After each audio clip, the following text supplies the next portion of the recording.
ఈరోజు కొత్తగూడెం పట్టణంలో rapid Uber ఓల్వోని రద్దు చేయాలని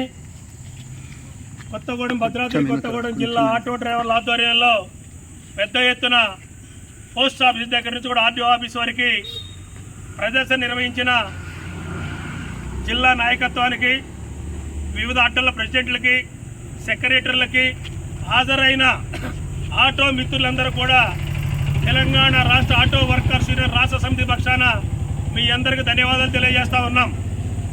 ఇవాళ కొత్తగూడెం పట్టణంలో మన కొత్తగూడెం పట్టణానికి కొన్ని ప్రైవేటు సంస్థలు రాపిడ్ ఊబర్ ఓల్వో అనే సంస్థలు వచ్చి ఇవాళ ఆటో వృత్తిపై ఆధారపడుతూ జీవనం సాగిస్తున్న ఆటో డ్రైవర్లకు గుదిబండలాగా తయారైందనేది ప్రతి ఆటో డ్రైవర్ కూడా తెలుసు.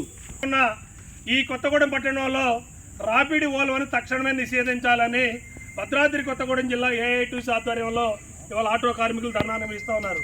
వారికి హ్యాట్సాప్ చెప్తా ఉన్నారు. రాష్ట్ర సమితి పక్షాన ఒక ఆటో వర్కర్స్ రాష్ట్ర అధ్యక్షుడిగా ఇవాళ మేము అడుగుతా ఉన్నాం, ఈ ప్రభుత్వాలు కానీ ఇక్కడ అధికారులు కానీ, ఇక్కడ కొత్తగూడెంలో నిరుద్యోగ యువత ఎక్కువ, సింగరేణి కార్మికులు, రిటైర్డ్ అయిన కార్మిక పిల్లలు ఉద్యోగాలు లేక, డిగ్రీలు పీజీలు చేసి ఇవాళ ప్రభుత్వ ఉద్యోగాలు లేక అనేక మంది జీవనోధారణ ఆటో వృత్తిని ఆధారంగా ఎంచుకొని వారి కుటుంబాలు పోషించుకున్న తరుణంలో ఎక్కడి నుంచి ఒక ప్రైవేటు సంస్థకి ఇక్కడ కొంతమంది వ్యక్తులు సపోర్ట్ చేస్తున్నారు.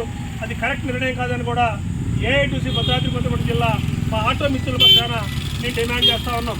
కొంతమంది అడుగుతూ ఉన్నారు, ఆటో ఊబర్ రాపిడ్ వల్ల మీకేం నష్టం అని. అయ్యా, తెలివి తక్కువ దద్దమల్లారా, మీకు చెప్తా ఉన్నాం. ఇవాళ పొద్దు నుంచి సాయంత్రం కట్టాలపై నిలబడితే ఆటో